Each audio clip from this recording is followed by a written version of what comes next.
வணக்கம் நண்பர்களே, இனி வருகின்ற நாட்கள் அனைத்தும் முருகப்பெருமானின் அருளால் உங்களுடைய வேண்டுதல் பிரார்த்தனை எதுவாக இருந்தாலும் நிச்சயம் நிறைவேறுங்க.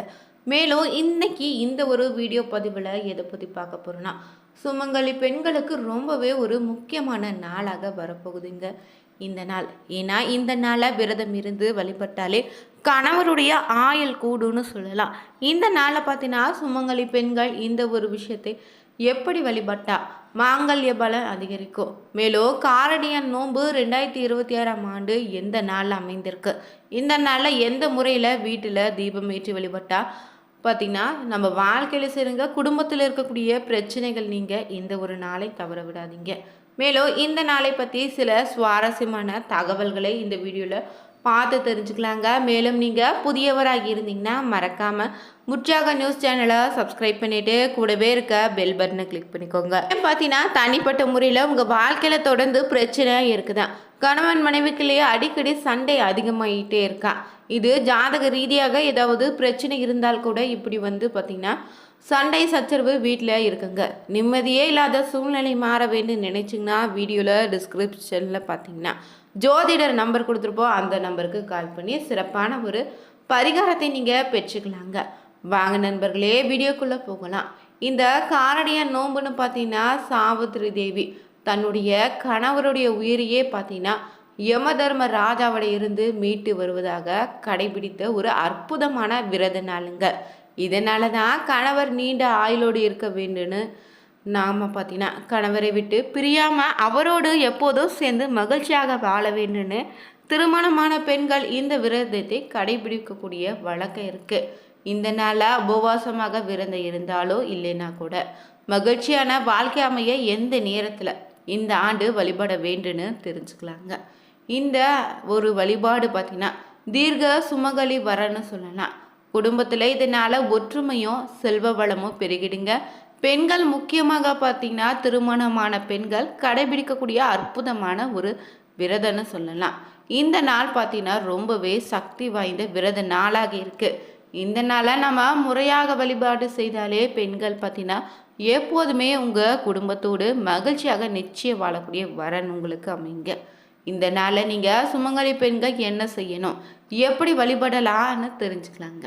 இந்த நாளில் பார்த்தீங்கன்னா விரத நாளாக காரடியா நோன்பு நம்ம கடைபிடிச்சிட்டு வர ஒவ்வொரு ஆண்டும் இந்த நாளில் மாசி மாதம் நிறைவடைந்து பங்குனி மாதம் தொடங்கக்கூடிய நாளில் இந்த விரதத்தை கடைபிடிப்பாங்க. பொதுவாகவே இந்த நாளில் திருமணமான பெண்கள் பார்த்தீங்கன்னா குறிப்பாக உங்களுடைய கணவர் நீண்ட ஆயுளோடு இருக்க வேண்டும்னு நீங்கள் வேண்டிக்கிட்டு தங்களுடைய கணவரின் கைகளாலே கழுத்தில் மஞ்சள் சரடு கட்டி கொண்டக்கூடிய ஒரு விரத முறைங்க.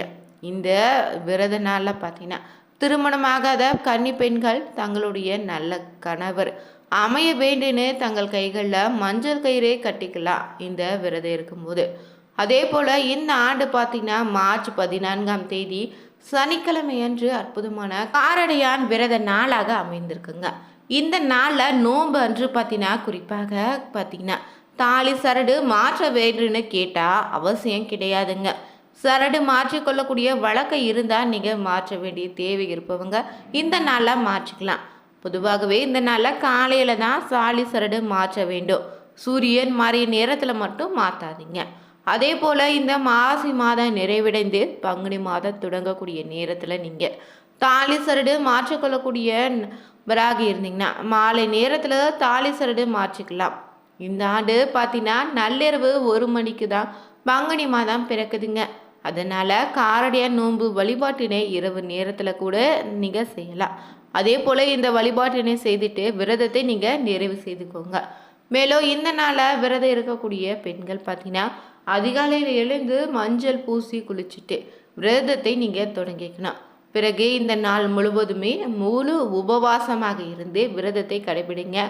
அப்படி நீங்கள் முழு உபவாசம் இருக்க முடியாதவராக இருந்தீங்கன்னா புளிப்பு உப்பு சேர்க்காத உணவுகளை சாப்பிட்டு கூட நீங்கள் விரதம் இருக்கலாம். அதே போல் வீட்டில் இருக்கக்கூடிய காமாட்சி அம்மனுடைய படத்திற்கு முன்னாடி விளக்கேற்றி அவளுடைய திருவடியில் மஞ்சள் சரடை வச்சு வேண்டிக்கோங்க. பிறகு காமாட்சி அம்மனுக்கு கார அடை, இனிப்பு அடை, வெற்றிலை பாக்கு, தேங்காய், வாழைப்பழன்னு உருகாத வெண்ணெயினை நெய்வேத்தியமாக படைத்து வழிபடுங்க. பிறகு மஞ்சள் சரடை கணவருடைய கைகளால் கொடுத்து கழுத்தில் நீங்கள் கட்டிக்கணும். ஒருவேளை பார்த்தீங்கன்னா உங்களுடைய கணவர் இந்த நேரத்தில் வெளியூரில் இருக்கக்கூடிய பணியில் இருக்கக்கூடிய நபராக இருந்தால் உங்கள் வீட்டில் இருக்கக்கூடிய மூத்த சுமங்கலி பெண்கள் கையால் நீங்கள் மஞ்சள் சரடை கட்டிக்கலாங்க. அவங்களுடைய ஆசீர்வாதம் நீங்கள் வாங்கிக்கோங்க. பிறகு அக்கம் பக்கத்தில் இருக்கக்கூடிய சுமங்கலி பெண்கள் வீட்டுக்கு நீங்கள் அழைச்சி மஞ்சள், குங்குமம், வெற்றிலை பாக்கு, தாலி சரடு, பூ கொடுத்து நீங்கள் பார்த்தீங்கன்னா வழிபடலாம். அதே போல் தாலி சரடு மாற்றக்கூடிய சமயத்தில் வழிபாட்டின் போது சொல்ல வேண்டிய சில மந்திரமும் இருக்குது. அந்த மந்திரத்தை சொல்லி வழிபடுங்க. உருகாத வெண்ணையும் ஓரடையும் நான் ஊற்றேன், ஒரு காலம் என் கணவர் என்னை விட்டு பிரியாது இருக்க வேண்டுன்னு நீங்கள் இந்த ஒரு மந்திரத்தை சொல்லிட்டு உங்கள் கணவருடைய கையால் இந்த நாளில் நீங்கள் பார்த்தீங்கன்னா தாலி சரட்டு கயிறை மாற்றிக்கலாங்க. பொதுவாகவே பார்த்தீங்கன்னா மாசி பங்குனியோ கூடக்கூடிய வேலையோ நோக்கப்படுவது தாங்க இந்த காரடியான் நோம்புன்னு சொல்லுவாங்க. மாசி மாத கடைசி நாள் இரவு ஆரம்பித்து பங்குனி முதல் நாள் காலையில் முடிப்பாங்க. இந்த நோம்பை காமாட்சி அம்மன் நோம்பு, கௌரி நோம்பு, சாவத்திரி விரதன்னு பல சிறப்பான பெயர் உண்டுங்க இந்த நாளைக்கு. மேலும் இந்த நாளில் சரடு மாற்ற நல்ல நேரமாக காலை 7:35 முதல் 8:20 மணி வரையிலும், அதே போல் வழிபடக்கூடிய நேரமாக பார்த்தீங்கன்னா காலை 7:30 8 வரைக்கும் தாங்க. மாலை நேரமாக இருந்தால் 6 8 மணி வரையும், இரவு 9 10 மணி வரையும் நீங்கள் வழிபடலாம். இப்படி இந்த நாளுக்கு பல சிறப்பான பெயர்கள் உண்டுங்க. சத்தியவான் சாவித்திரி கதையை நாம் எல்லோருக்கும் தெரிஞ்ச ஒரு கதையாக இருந்தாலும் தன்னுடைய கணவருடைய உயிரை மீட்டெடுப்பதற்காக யமதர்மனிடமே பார்த்தீங்கன்னா போராடிய பத்தினி தேவியாக இந்த பார்த்தீங்கன்னா சாவித்திரியை வழிபாடு செய்யக்கூடிய நாள் தாங்க இந்த ஒரு காரடியான் நோன்பு. விதியினுடைய பயனால் பார்த்தீங்கன்னா சத்தியவானோ தன்னுடைய உயிரை விடக்கூடிய சூழ்நிலை ஏற்பட்டிருக்கு. யமதர்மன் பாசக்கயிறை வீச சத்தியவானே யமலோகத்துக்கு அழைத்து செல்றாரு. ஆனால் சாவித்திரி தேவி பார்த்தீங்கன்னா யமனின் பின்னாலே சென்று போராடி தன்னுடைய கணவரான சத்தியவானை திரும்பவும் மீட்டு சாவித்திரி தேவி பார்த்தீங்கன்னா யமனின் பின்னாலே சென்று போராடி தன்னுடைய கணவனை மீட்டெடுத்து வந்தா. சாவித்திரி பார்த்தீங்கன்னா ஒரு சிவபக்திங்க. சிவனை வழிபாடு செய்ததால தான் யமனோடு போராடக்கூடிய அளவுக்கு சக்திக்கு பார்த்தீங்கன்னா சாவித்திரிக்கு தேவிக்கு இருந்திருக்கு. தன்னுடைய கணவனை உயிரோடு மீட்டு தந்ததற்காக சாவித்திரி சிவபெருமானை நினைத்து பூஜித்த நாளை தான் நம்ம காரடியான் நோம்பாக கொண்டாடி வரோம். அதனால் இந்த நாளில் பார்த்தீங்கன்னா சுமங்கலி பெண்கள் சிவபெருமானையும் பார்வதி தேவியும் நினைத்து வீட்டிலே வழிபாடு செய்தேன். மஞ்சள் சிரடை வழிபாடு செய்து கழுத்தில் சூட்டி கொண்டாலே கணவளுக்கு ஆயுள் கூடுன்னு சொல்லுவாங்க. அந்த வகையில் பார்த்தீங்கன்னா 2026ஆம் ஆண்டு இன்றைக்கே பார்த்தீங்கன்னா காரடியான் நோன்பு நாளாக அமைந்திருக்கு.